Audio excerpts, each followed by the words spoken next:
Price the lord. ಕರ್ತನಾದಂಥ ಯೇಸು ಕ್ರಿಸ್ತ ನಾಮದಲ್ಲಿ ನಿಮ್ಮೆಲ್ಲರನ್ನ ಮತ್ತೊಂದು ಸಾರಿ ಸಂಧಿಸುವಂತ ಈ ಸಮಯವನ್ನು ಕೊಟ್ಟಂತ ದೇವರಿಗೆ ನಾನು ಸ್ತುತಿಯನ್ನ ಸ್ತೋತ್ರವನ್ನು ಅರ್ಪಿಸ್ತಾ ಇದ್ದೀನಿ. ಪ್ರಿಯವಾದ ಜನರೇ, ನೀವೆಲ್ಲರೂ ಸುರಕ್ಷಿತವಾಗಿ, ಆಶೀರ್ವಾದವಾಗಿ, ಒಳ್ಳೆ ಆರೋಗ್ಯದಿಂದ, ಎಲ್ಲ ಅನುಕೂಲತೆಯಿಂದ ನಿಮ್ಮ ಮನೆಗಳಲ್ಲಿ ಸುರಕ್ಷಿತವಾಗಿದ್ದೀರಂತ ನಾವು ನಂಬ್ತಾ ಇದ್ದೀವಿ. ನಾವು ಜೀವಿಸುವಂತ ದೇಶದ ಹೆಸರು ಇಂಡಿಯಾ. ಲೋಕದಲ್ಲಿರುವಂತ ಎಲ್ಲಾ ದೇಶಕ್ಕಿಂತಲೂ ಈಗ ಇಂಡಿಯಾದ ಪರಿಸ್ಥಿತಿ ದುಃಖಕರವಾಗಿದೆ. ಅಂಧಕಾರದ ಛಾಯೆ ಆವರಿಸಿದೆ. ಎಲ್ಲಿ ನೋಡಿದ್ರೂ ಮರಣದ ಸುದ್ದಿ, ಕಣ್ಣೀರಿನ ಸುದ್ದಿ. ದೇಶದಲ್ಲಿ ವಿಧವೆಗಳ ಸಂಖ್ಯೆ ಹೆಚ್ಚಾಗ್ತಾ ಇದೆ. ಅನಾಥ ಮಕ್ಕಳು ಅನಾಥರಾಗ್ತಾ ಇದ್ದಾರೆ. ಪ್ರಿಯವಾದ ಜನರೇ, ಇಂಡಿಯಾ ದೇಶದ ಪರಿಸ್ಥಿತಿ ಕೆಲಸವನ್ನು ಕಳ್ಕೊಂಡು ಮತ್ತೊಂದು ಸಾರಿ ಈ ವರ್ಷದಲ್ಲಿ ಸಹ ದೇಶವೆಲ್ಲವೂ ಲಾಕ್ಡೌನ್ ಅಲ್ಲಿ ಕಾಣಲ್ಪಡ್ತಾ ಇದೆ. ಇಂಥ ಒಂದು ದಿನದಲ್ಲಿ ನಾವು ಪ್ರತಿಯೊಬ್ಬರು ವಾಸ ಮಾಡ್ತಾ ಇದ್ದೀವಿ. ನಮ್ಮ ದೇಶಕ್ಕಾಗಿ ನಾವು ಮೊಣಕಾಲಿಂದ ಕಣ್ಣೀರಿಂದ ಪ್ರಾರ್ಥಿಸಬೇಕು. ಉಪವಾಸದಿಂದ ದೇವರನ್ನ ಹುಡುಕಬೇಕು. ಪ್ರಿಯವಾದ ಜನರೇ, ಇಂಡಿಯಾ ದೇಶದ ಪವಿತ್ರ ನದಿ ಗಂಗಾ ನದಿ ಶವಗಳಿಂದ ತೇಲ್ತಾ ಇದೆ. ಸ್ಮಶಾನದಲ್ಲಿ ಸ್ಥಳ ಇಲ್ಲ. ಯಾವಾಗ ನೋಡಿದ್ರು, ಬೆಳಗ್ಗೆ ಎದ್ರು ರಾತ್ರಿ ಮಲಗೋ ತನಕ ಎಲ್ಲ ಸಮಯದಲ್ಲೂ ಮರಣದ ಸುದ್ದಿ, ಮರಣದ ಸುದ್ದಿ. ಎಲ್ಲಿ ನೋಡಿದ್ರು ಮನುಷ್ಯನಿಗೆ ಉಸಿರಾಟದ ತೊಂದರೆ, ಹಣಕಾಸಿನ ತೊಂದರೆ, ಆಹಾರದ ಕೊರತೆಗಳು, ಸ್ವತಂತ್ರವಾಗಿ ಜೀವಿಸೋಕ್ಕಾಗ್ತಾ ಇಲ್ಲ. ಅಂಧಕಾರದ ಶಕ್ತಿಯಿಂದ ಮನುಷ್ಯನ ಕುಲವನ್ನ, ನಮ್ಮ ಇಂಡಿಯಾ ದೇಶವನ್ನ ಅಂಧಕಾರದ ಕ್ರಿಯೆಗಳು ತಗ್ಗಿಸ್ತಾ ಇದೆ. ಕಣ್ಣಿಗೆ ಕಾಣದೇ ಇರುವಂತ ವೈರಸ್ ಲೋಕವನ್ನು ನಡುಗಿಸ್ತಾ ಇದೆ. ಪ್ರಿಯವಾದ ಜನರೇ, ಕಳೆದ ವರ್ಷದಲ್ಲಿ ಲಾಕ್ಡೌನ್ ಆದಾಗ ಏನು ಕಷ್ಟ, ಆದರೆ ಇವಾಗ ಇಂಡಿಯಾ ದೇಶದಲ್ಲಿ ಕೋವಿಡ್-19 ವೈರಸ್ಸಿನ ಎರಡನೇ ದಲೆ ನಮ್ಮ ದೇಶವನ್ನ ಛಿದ್ರಗೊಳಿಸ್ತಾ ಇದೆ. ದೇಶದಲ್ಲಿ ಬಲದಿಂದ ಬೀಸ್ತಾ ಇದೆ. ಮನುಕುಲ ತತ್ತಲಿಸಿ ಹೋಗ್ತಾ ಇದೆ. ನಮ್ಮ ಇಂಡಿಯಾ ದೇಶ ಅಂತೂ ಇಲ್ಲಿವರೆಗೂ ಕಾಣದೇ ಇರುವಂತ ಒಂದು ಆರ್ಥಿಕ ನಷ್ಟವನ್ನ, ಮರಣದ ವೇದನೆಯನ್ನ, ಕಣ್ಣೀರನ್ನ ಅನುಭವಿಸ್ತಾ ಇದೆ. ಇಂಥ ಒಂದು ದೇಶದಲ್ಲಿ ಕಾಣಲ್ಪಡುವಂತ ನಾವು ಪ್ರತಿಯೊಬ್ಬರು ಮೊಣಕಾಲಿನಿಂದ, ಉಪವಾಸದಿಂದ ನಮ್ಮ ದೇಶಕ್ಕಾಗಿ ಪ್ರಾರ್ಥಿಸಿ, ನಮ್ಮ ದೇಶದಲ್ಲಿ ಯೇಸುವಿನ ನಾಮದಿಂದ, ಯೇಸುವಿನ ರಕ್ತದಿಂದ ಒಂದು ಬಿಡುಗಡೆ ಉಂಟಾಗುವುದಕ್ಕಾಗಿ ದೇವರೊಳಗೆ ನಮ್ಮನ್ನು ಸಮರ್ಪಿಸೋಣ. ಪ್ರಿಯವಾದ ಜನರೇ, ಈ ಸಮಯದಲ್ಲಿ ಪ್ರಕಟಣೆ ಪುಸ್ತಕದಿಂದ ಒಂದು ವಾಕ್ಯದಿಂದ ನಿಮ್ಮೊಂದಿಗೆ ಮಾತನಾಡುವುದಕ್ಕೆ ನಾನು ಇಷ್ಟಪಡ್ತಾ ಇದ್ದೀನಿ. ಪ್ರಕಟಣೆ ಪುಸ್ತಕ 3ನೇ ಅಧ್ಯಾಯ 10ನೇ ವಾಕ್ಯ. ಪ್ರಕಟಣೆ ಪುಸ್ತಕ 3ನೇ ಅಧ್ಯಾಯ 10ನೇ ವಾಕ್ಯ. The book of Revelation chapter 3 verse 10. ನೀನು ನನ್ನ ಸಹನ ವಾಕ್ಯವನ್ನು ಕಾಪಾಡಿದ್ರಿಂದ ಭೂನಿವಾಸಿಗಳನ್ನು ಪರೀಕ್ಷಿಸುವುದಕ್ಕಾಗಿ ಲೋಕದ ಮೇಲೆಲ್ಲ ಬರುವುದಕ್ಕಿರುವ ಶೋಧನೆ ಸಮಯದಲ್ಲಿ ನಿನ್ನನ್ನ ತಪ್ಪಿಸಿ ಕಾಪಾಡುವೆನು, ಬೇಗನೆ ಬರುತ್ತೇನೆ. ನೋಡಿ, ಈ ವಾಕ್ಯವನ್ನು ಓದುವಾಗ ಈ ವಾಕ್ಯದಲ್ಲಿ ಭೂನಿವಾಸಿಗಳನ್ನು ಪರೀಕ್ಷಿಸುವುದಕ್ಕಾಗಿ ಭೂಮಿ ಮೇಲೆಲ್ಲವೂ ಒಂದು ಶೋಧನೆಯ ಸಮಯ ಬರೋತಂತ ಬರೆಯಲ್ಪಟ್ಟಿದೆ. ಈ ವಾಕ್ಯಕ್ಕೆ ಅನುಗುಣವಾಗಿ ಲೋಕದಿರುವಂಥ ಎಲ್ಲಾ ದೇಶಗಳಲ್ಲಿ ಲೋಕವಾದದ್ದು ಪರೀಕ್ಷಿಸಲ್ಪಡ್ತಾ ಇದೆ. ಒಂದು ಶೋಧನೆ ಸಮಯದಲ್ಲಿ ನಾನು ನೀನು ವಾಸ ಮಾಡ್ತಾ ಇದ್ದೀವಿ. ಸಾಧಾರಣವಾದ ಶೋಧನೆಯಲ್ಲ. ದೇಶದಲ್ಲಿರುವಂಥ ಶ್ರೀಮಂತರಿಂದ ಹಿಡಿದು ಭಿಕ್ಷೆ ಬೇಡುವಂಥ ಭಿಕ್ಷೆಗಾರನವರೆಗೂ ಈ ಶೋಧನೆ ತಟ್ತಾ ಇದೆ. ಹಸಿವು, ಕಣ್ಣೀರು, ವಿಧವೆಯಾದಂಥ ದುಃಖ, ಅನಾಥರ ಕೂಗಿಂದ ನಮ್ಮ ದೇಶವು ತತ್ತಳಿಸಿ ಹೋಗ್ತಾ ಇದೆ. ಪ್ರಿಯವಾದ ಜನರೇ, ನಾವೆಲ್ಲರೂ ಒಂದು ಶೋಧನೆಯ ಸಮಯದಲ್ಲಿ ಇದ್ದೀವಿ. ಆದರೆ ದೇವರ ವಾಕ್ಯ ಏನು ಹೇಳ್ತಾ ಇದೆ? ಫಿಲದೆಲ್ಫಿಯ ಸಭೆಗೆ ದೇವರು ಹೇಳ್ತಾ ಇದ್ದಾರೆ, ಪ್ರಕಟಣೆ ಪುಸ್ತಕ 3ನೇ ಅಧ್ಯಾಯ 10ನೇ ವಾಕ್ಯದಲ್ಲಿ, ನಾನು ನಿನ್ನನ್ನು ಶೋಧನೆ ಸಮಯದಿಂದ, ಭೂನಿವಾಸಿಗಳ ಮೇಲೆ ಬರಲಿರುವಂಥ ಶೋಧನೆ ಸಮಯದಿಂದ ನಾನು ನಿನ್ನನ್ನು ಬಿಡುಗಡೆ ಮಾಡ್ತೀನಿ, ನಾನು ನಿನ್ನನ್ನು ಕಾಯ್ತೀನಿ. ನಮ್ಮ ದೇವರು ಶೋಧನೆ ಸಮಯದಿಂದ ನಮ್ಮನ್ನು ತಪ್ಪಿಸಿ ಕಾಯುವುದಕ್ಕೆ ಶಕ್ತನಾಗಿದ್ದಾನೆ. ಆಮೋಸ್ ಬರೆದ ಪ್ರವಾದನೆ ಪುಸ್ತಕ 5ನೇ ಅಧ್ಯಾಯ 19ನೇ ವಾಕ್ಯದಲ್ಲಿ ಬರೆಯಲ್ಪಟ್ಟಿದೆ, ಸಿಂಹದಿಂದ ನೋಡಿ, ಒಂದು ವ್ಯಕ್ತಿಗೆ ವಾಕ್ಯವನ್ನು ಓದುವಾಗ ಬರೆಯಲ್ಪಟ್ಟಿದೆ, ಸಿಂಹದಿಂದ ತಪ್ಪಿಸಲ್ಪಟ್ಟವನಿಗೆ ಕರಡಿ ಎದುರಾದಂತೆ. ಕರಡಿಯಿಂದೂ ತಪ್ಪಿಸಲ್ಪಟ್ಟು ಮನೆಗೆ ಬಂದು ಗೋಡೆ ಮೇಲೆ ಕೈ ಇಡಲ್ಪಟ್ಟಾಗ ಅವನಿಗೆ ಸರ್ಪ ಕಚ್ಚಿದಂತಾಗುತ್ತೆ. ನೋಡಿ, ಇವತ್ತು ಮನುಷ್ಯನಿಗೆ ಸಿಂಹದಿಂದ ತಪ್ಪಿಸಲ್ಪಟ್ಟವನಿಗೆ ಕರಡಿ ಎದುರಾದಂತೆ ಕೊರೋನಾ ವೈರಸ್ಸಿನ ಮೊದಲನೇ ವೇವ್, ಫಸ್ಟ್ ಅಲೆ ಮುಗಿಯಿತು. ಸಿಂಹದ ರೀತಿಯಲ್ಲಿ ಅಲೆ ಗರ್ಜಿಸ್ತು. ಯಾವ ರೀತಿಯಲ್ಲಿ ಒಂದು ಸಿಂಹ ಗರ್ಜಿಸಬೇಕಾದ್ರೆ ಅರಣ್ಯದಲ್ಲಿರುವಂಥ ಎಲ್ಲ ಮೃಗಗಳು, ಅಡಲಿರುವಂಥ ಎಲ್ಲ ಪಕ್ಷಿಗಳು ಆ ಕಿರುಚುವಂಥ ಸೌಂಡನ್ನು ಕೇಳಿ, ಆ ಸಿಂಹದ ಗರ್ಜನೆಯನ್ನು ಕೇಳಿ ಮೌನವಾಗುತ್ತೋ, ಲೋಕನೇ ಮೌನವಾಗಿತ್ತು. ಇನ್ನೇನು ವ್ಯಾಕ್ಸಿನೇಷನ್ ಬಂದಿದೆ ಅನ್ನುವಂಥ ಸಮಯದಲ್ಲಿ, ಇನ್ನೇನು ದೇಶಕ್ಕೆ ಒಳ್ಳೆಯದಾಗುತ್ತೆ ಅಂತ ಸಮಯದಲ್ಲಿ ಅದೇ ವೈರಸ್ ಎರಡನೇ ರೂಪಾಂತರವಾಗಿ ಕರಡಿಯ ರೀತಿಯಲ್ಲಿ ಇವತ್ತು ಮನುಷ್ಯನನ್ನು ಕೊಲ್ತಾ ಇದೆ. ನೋಡಿ, ಸಿಂಹದಿಂದ ತಪ್ಪಿಸಲ್ಪಟ್ಟವನಿಗೆ ಕರಡಿ, ಕರಡಿಯಿಂದ ತಪ್ಪಿಸಲ್ಪಟ್ಟವನು ಮನೆಗೆ ಓಡಿ ಬಂದು, ಅಯ್ಯೋ ನಾನು ಸಿಂಹದಿಂದ ತಪ್ಪಿಸಲ್ಪಟ್ಟೆ, ಕರಡಿಯಿಂದ ತಪ್ಪಿಸಲ್ಪಟ್ಟೆ ಅಂತ ಮನೆಗೆ ಓಡಿ ಬಂದರೆ ಗೋಡೆ ಮೇಲೆ ಕೈ ಇಡುವಾಗ ಸರ್ಪ ಕಚ್ಚಿದಂತಾಗುತ್ತೆ. ಪ್ರಿಯವಾದ ಜನರೇ, ಮುಂದೆ ಬರುವಂಥ ದಿನದಲ್ಲಿ ನಾವಿರುವಂಥ ಮನೆಗಳೇ ನಮಗೆ ಸುರಕ್ಷಿತವಲ್ಲ, ನಮ್ಮ ಗೋಡೆಗಳೇ ನಮಗೆ ಸುರಕ್ಷಿತವಲ್ಲ ಅಂತ ಒಂದು ಕಾಲಕ್ಕೆ ಬಂದಿದ್ದೀವಿ. ನೋಡಿ, corona first wave, second wave, ನೋಡಿ ಅದು ಮುಗಿತಾ ಇರಬೇಕಾದ್ರೆ ಮತ್ತೆ ನೋಡ್ತಾ ಇರಬೇಕಾದ್ರೆ ಬ್ಲ್ಯಾಕ್ ಫಂಗಸ್, 3 ದಿನ ಇಂದಿನ ಸುದ್ದಿ ವೈಟ್ ಫಂಗಸ್. ನೋಡಿ, ಮನುಷ್ಯ ಒಂದರಿಂದ ತಪ್ಪಿಸಲ್ಪಟ್ರೆ ಒಂದು, ಒಂದರಿಂದ ತಪ್ಪಿಸಲ್ಪಟ್ರೆ ಒಂದು, ಒಂದರಿಂದ ತಪ್ಪಿಸಲ್ಪಟ್ರೆ ಒಂದು, ಮನುಷ್ಯ ಕುಲವನ್ನ ಮರಣದ ವೇದನೆಯಿಂದ ತುಂಬುವುದಕ್ಕಾಗಿ ಈ ವೈರಸ್ಸಿನ ಶಕ್ತಿಗಳು ಲೋಕವನ್ನು ಆವರಿಸ್ತಾ ಇದೆ. ನೋಡಿ, ಫಸ್ಟ್ ವೇವಿಂದ ತಪ್ಪಿಸಲ್ಪಟ್ಟಂತ ಕೊರೋನಾ ವೇವಿಂದ ತಪ್ಪಿಸಲ್ಪಟ್ಟವರು ಎರಡನೇ ವೇವಿಗೆ ಬಲಿಯಾಗ್ತಾ ಇದ್ದಾರೆ. ಎರಡನೇ ವೇವಿಂದ ತಪ್ಪಿಸಲ್ಪಟ್ಟವರಿಗೆ ಬ್ಲ್ಯಾಕ್ ಫಂಗಸ್ ಅಂತೆ. ನೋಡಿ, ಅದರ ಮೇಲೆ ವೈಟ್ ಫಂಗಸ್. ಮುಂದೆ ಬರುವಂತ ಕಾಲದಲ್ಲಿ ವಾಕ್ಯ ಹೇಳ್ತಾ ಇದೆ, ನೋಡಿ, ಮನೆಗೆ ಓಡಿ ಬಂದು ಗೋಡೆ ಮೇಲೆ ಕೈ ಇಟ್ಟಲ್ಪಟ್ಟಾಗ ಸರ್ಪ ಕಚ್ಚಿದಂಗಾಗುತ್ತೆ. ಸರ್ಪದಲ್ಲಿ ವಿಷ ಇದೆ ಅಂದ್ರೆ ಮುಂದೆ ಬರುವ ದಿನದಲ್ಲಿ ಈ ಲೋಕದಲ್ಲಿ ಫೈಸನಸ್ ಡೇಸ್ ಅಂದ್ರೆ ವಿಷಕಾರಿಯಾದ ದಿನಗಳು ಈ ಲೋಕಕ್ಕೆ ಬರುತ್ತನ್ನೋದೇ ಈ ಪ್ರವಾದನೆ ವಾಕ್ಯದ ಅರ್ಥ. ನೋಡಿ, ಲೋಕದಲ್ಲಿ ನಮ್ಮ ದೇಶದಲ್ಲಿ ಫಸ್ಟ್ ವೇವ್ ಮುಗೀತು, ವ್ಯಾಕ್ಸಿನೇಷನ್ ಬಂದ್ಬಿಡ್ತು. ಇನ್ನೇನು ನಾವು ಉಳಿತೀವಿ ಅನ್ನುವಾಗಲಿ ಸೆಕೆಂಡ್ ವೇವ್ ಅನೇಕನ ಬಲಿ ಪಡೆದು ಬಿಡ್ತು. ನೋಡಿ, ಇನ್ನೇನು ಸೆಕೆಂಡ್ ವೇವ್ ಮುಗೀತಾ ಇರಬೇಕಾದ್ರೆ ಬ್ಲ್ಯಾಕ್ ಫಂಗಸ್, ವೈಟ್ ಫಂಗಸ್. ನೋಡಿ, ಇನ್ನೇನು ಬರ್ಬೋದು ನಮಗೆ ಗೊತ್ತಿಲ್ಲ.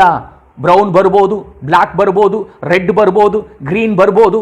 ಪ್ರಿಯವಾದ ಜನರೇ, ಏನೇ ಬಂದ್ರೂ ದೇವರ ವಾಗ್ದಾನ ಹೇಳ್ತಾ ಇದೆ. ಪ್ರಕಟಣೆ ಪುಸ್ತಕ 3ನೇ ಅಧ್ಯಾಯದಲ್ಲಿ 10ನೇ ವಾಕ್ಯದಲ್ಲಿ ದೇವರು ಹೇಳ್ತಾ ಇದ್ದಾರೆ.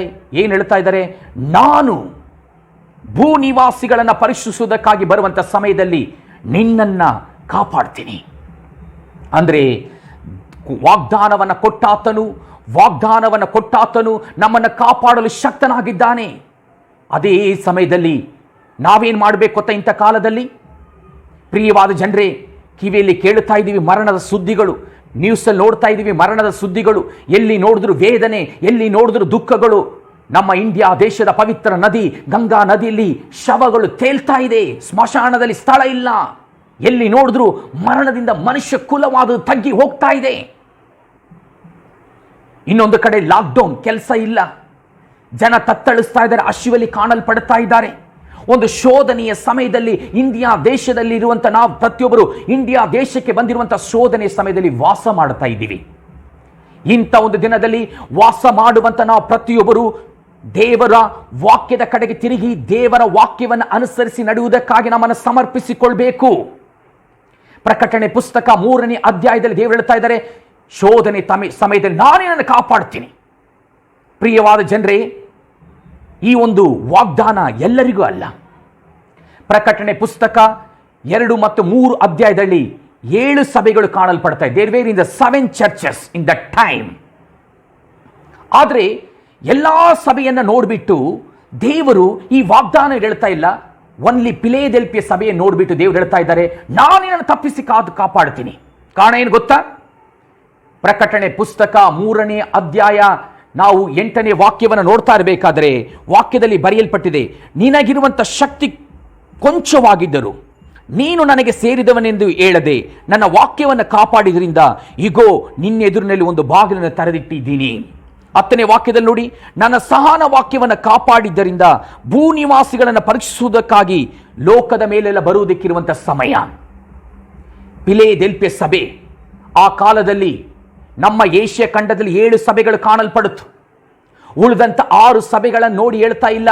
ಆದರೆ ಯಾವ ಸಭೆ ಫಿಲದೆಲ್ಫಿಯ ಸಭೆ ಆದದ್ದು ತನಗಿರುವಂಥ ಶಕ್ತಿ ಸ್ವಲ್ಪವಾಗಿದ್ರೂ ಆ ಶಕ್ತಿಯನ್ನು ಉಪಯೋಗಿಸಿಕೊಂಡು ದೇವರ ವಾಕ್ಯವನ್ನು ಕಾಪಾಡಿ ದೇವರ ವಾಕ್ಯದ ಪ್ರಕಾರವಾಗಿ ಜೀವಿಸ್ತಾ ಇದೆಯಲ್ಲ, ಆ ಸಭೆ ನೋಡಿ ದೇವರು ಹೇಳ್ತಾ ಇದ್ದಾರೆ, ನಾನು ನಿನ್ನನ್ನು ತಪ್ಪಿಸಿ ಕಾಪಾಡ್ತೀನಿ. ಪ್ರಿಯವಾದ ಜನರೇ, ವಾಕ್ಯದ ಪ್ರಕಾರವಾಗಿ ಜೀವಿಸುವಂಥ ಜೀವನ ಇದೆಯಾ? ವಾಕ್ಯದ ಪ್ರಕಾರವಾಗಿ ನಾವು ಜೀವಿಸಿದ್ರೆ ಸಿಂಹ ಬಂದ್ರೆ ಏನು, ಕರಡಿ ಬಂದ್ರೆ ಏನು, ಸರ್ಪ ಬಂದ್ರೆ ಏನು, ಬ್ಲ್ಯಾಕ್ ಬಂದ್ರೆ ಏನು, ವೈಟ್ ಬಂದ್ರೆ ಏನೇ ಬಂದ್ರೂ ನಮ್ಮನ್ನು ತಪ್ಪಿಸಿ ಕಾಪಾಡುವುದಕ್ಕೆ ದೇವರು ಶಕ್ತನಾಗಿದ್ದಾನೆ. ಆದರೆ ತಪ್ಪಿಸಿ ಕಾಪಾಡಬೇಕಂತ ಹೇಳಿದ್ರೆ ನನ್ನೊಳಗು ನಿನ್ನೊಳಗು ಸತ್ಯ ವಾಕ್ಯಗಳು ಕಾಣಲ್ಪಡಬೇಕು. ವಾಕ್ಯದ ಪ್ರಕಾರವಾಗಿ ಜೀವನಗಳು ಕಾಣಲ್ಪಡಬೇಕು. ವಾಕ್ಯದ ಪ್ರಕಾರವಾಗಿ ನಡೆ ನುಡಿಗಳು ಸ್ವಭಾವಗಳು ಕಾಣಲ್ಪಡಬೇಕು. ಉಳಿದಂತ 6 ಸಭೆಗೆ ದೇವರು ಹೇಳ್ತಾ ಇಲ್ಲ, ನಾನು ನಿಮ್ಮನ್ನ ಇಂಥ ಒಂದು ಸಮಯದಲ್ಲಿ ಕಾಯ್ತೀನಂತ.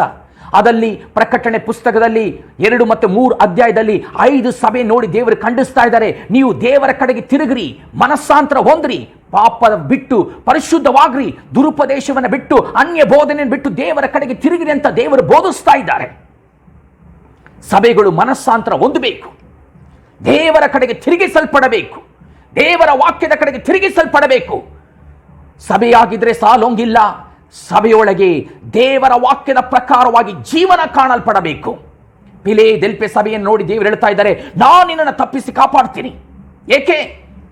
ತನಗಿರುವಂಥ ಶಕ್ತಿ ಸ್ವಲ್ಪವಾಗಿದ್ರೂ ಅದು ದೇವರ ವಾಕ್ಯವನ್ನು ಕಾಪಾಡ್ತಾ ಇದೆ.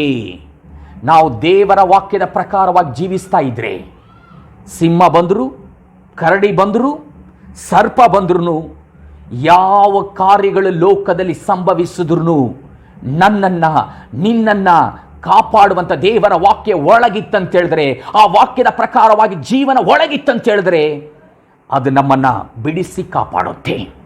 ಅದು ಮಾತ್ರವಲ್ಲ, ಕೊರೋನಾ ವೈರಸ್ ಸರ್ವ ಲೋಕಕ್ಕೆ ಬಂದಿರುವಂಥ ಒಂದು ಶೋಧನೆಯ ಒಂದು ವೈರಸ್ ಆಗಿದೆ. ಎಲ್ಲ ದೇಶಗಳನ್ನು ಶೋಧಿಸ್ತಾ ಇದೆ. ಆದರೆ ಶೋಧನೆ ಸಮಯದಲ್ಲಿ ನಾವಿದ್ದೀವಿ. ಅದರಲ್ಲೂ ನಮ್ಮ ಇಂಡಿಯಾ ದೇಶ, ನನ್ನ ದೇಶ ತತ್ತಳಿಸ್ತಾ ಇದೆ.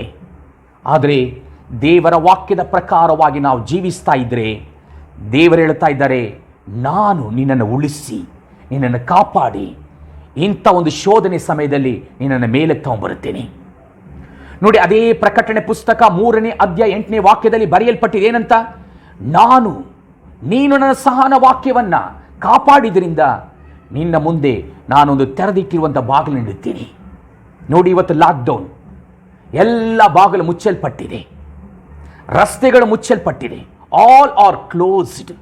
ಬಟ್ ದೇವರ ವಾಕ್ಯ ಹೇಳ್ತಾ ಇದೆ, ನೀನು ನನ್ನ ವಾಕ್ಯದ ಪ್ರಕಾರವಾಗಿ ಜೀವಿಸಿದ್ರೆ, ವಾಕ್ಯವು ನಿನ್ನೊಳಗಿತ್ತಂತ ಹೇಳಿದ್ರೆ ನಾನು ಇಂಥ ಒಂದು ಕಾಲದಲ್ಲಿಯೂ ನಿನಗಾಗಿ ಒಂದು ಬಾಗಿಲನ್ನು ತೆಗಿತೀನಿ. ಪ್ರಿಯವಾದ ಜನರೇ, ಇನ್ನು ಮುಂದೆ ಬರುವಂಥ ಕಾಲ ನೀತಿವಂತರ ಕಾಲ, ನ್ಯಾಯ ನೀತಿಯನ್ನು ಅನುಸರಿಸಿ ಜೀವಿಸುವಂಥ ಭಕ್ತರ ಕಾಲ. ವಾಕ್ಯವು ನಿನ್ನೊಳಗಿತ್ತಂತ ಹೇಳಿದ್ರೆ ನಿನಗಾಗಿ ಯಾವ ಮನುಷ್ಯನಲ್ಲ. ದೇವರು ಹೇಳ್ತಾ ಇದ್ದಾರೆ, ನಾನು ನಿನಗೆ ಒಂದು ತೆರೆದಿಟ್ಟಿರುವಂಥ ಬಾಗಿಲನ್ನು ಇಡ್ತೀನಿ ನಿನ್ನ ಮುಂದೆ, ಯಾರು ಅದನ್ನು ಮುಚ್ಚಕ್ಕಾಗೋಂಗಿಲ್ಲ. ಏಕೆಂದರೆ ದೇವರು ಹೇಳ್ತಾ ಇದ್ದಾರೆ, ನನ್ನ ವಾಕ್ಯದ ಪ್ರಕಾರವಾಗಿ ಜೀವಿಸುವಂಥ ಭಕ್ತರಿಗೆ ಒಂದು ಒಳ್ಳೆ ಕಾಲ ಬರಲಿದೆ. ವಾಕ್ಯಕ್ಕೆ ಎದರಿ, ವಾಕ್ಯಕ್ಕೆ ಭಯಪಟ್ಟು, ವಾಕ್ಯವನ್ನೇ ನಂಬಿ ವಾಕ್ಯಕ್ಕಾಗಿ ತಮ್ಮ ಪ್ರಾಣಗಳನ್ನು ತ್ಯಾಗ ಮಾಡುವಂಥ ಭಕ್ತರಿಗೆ ಒಂದು ಒಳ್ಳೆ ಕಾಲ ಬರ್ತಾ ಇದೆ. ಯಾವ ಕಾಲ ಗೊತ್ತಾ? ಬಾಗಿಲು ಮುಚ್ಚಲ್ಪಡುವಂಥ ಕಾಲ ಅಲ್ಲ, ಬಾಗಿಲು ತೆರೆಯಲ್ಪಡುವಂಥ ಕಾಲ.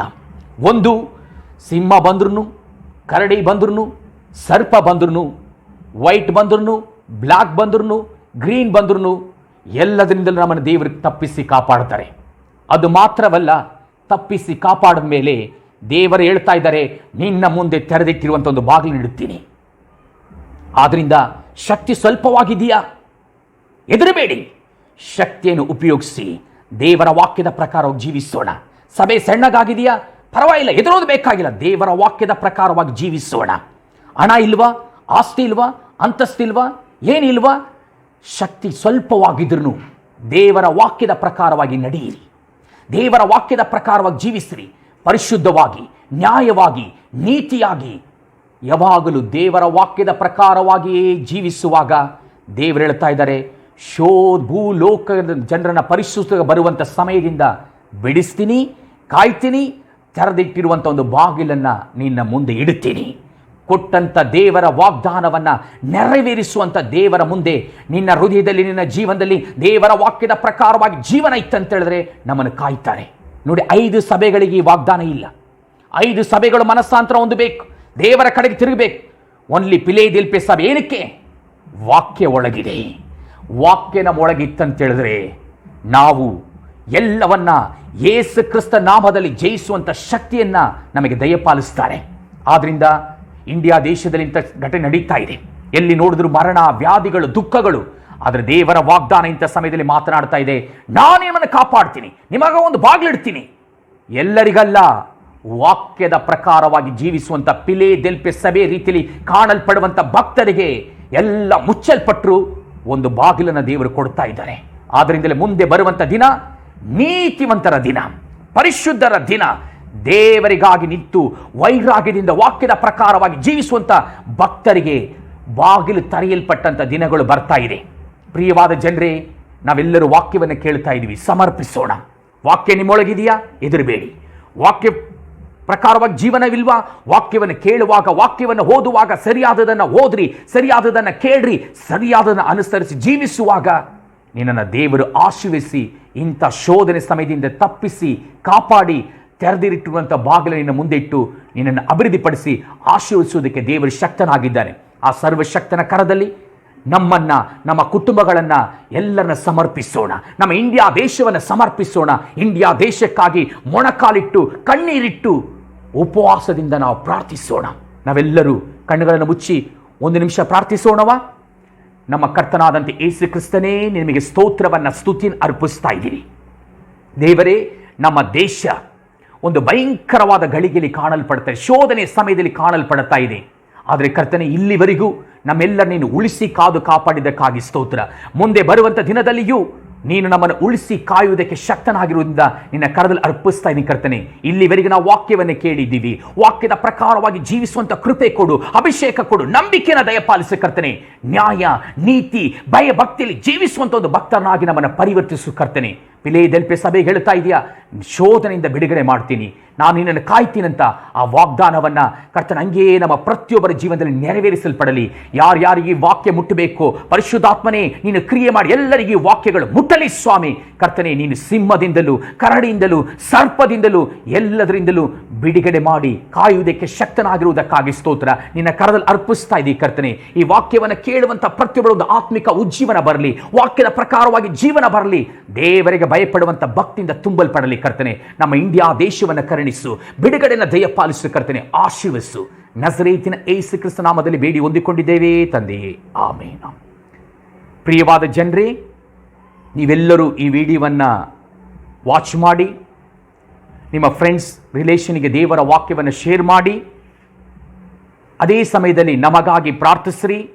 ಒಂದು ವೇಳೆ ನಮ್ಮನ್ನು ನೀವು ಕಾಂಟ್ಯಾಕ್ಟ್ ಮಾಡೋದಕ್ಕೆ ಇಷ್ಟಪಟ್ಟರೆ ಈ ವಿಡಿಯೋದ ಕೆಳಗಿರುವಂಥ ಫೋನ್ ನಂಬರ್ಗೆ ಕಾಲ್ ಮಾಡ್ಬೋದು. ಸತ್ಯವಾದ ವಾಕ್ಯವನ್ನು ಕೇಳ್ರಿ. ನಿಮ್ಮನ್ನು ಉಳಿಸೋದು ಸಭೆಯಲ್ಲ, ನಿಮ್ಮನ್ನು ಉಳಿಸೋದು ಸೇವಕರಲ್ಲ. ಯೇಸು ಕ್ರಿಸ್ತನ ವಾಕ್ಯ ನಿಮ್ಮೊಳಗಿತ್ತಂತ ಹೇಳಿದ್ರೆ ಅದು ನಿಮ್ಮನ್ನು ಉಳಿಸುತ್ತೆ. ಆಮೇನ್. Praise the lord.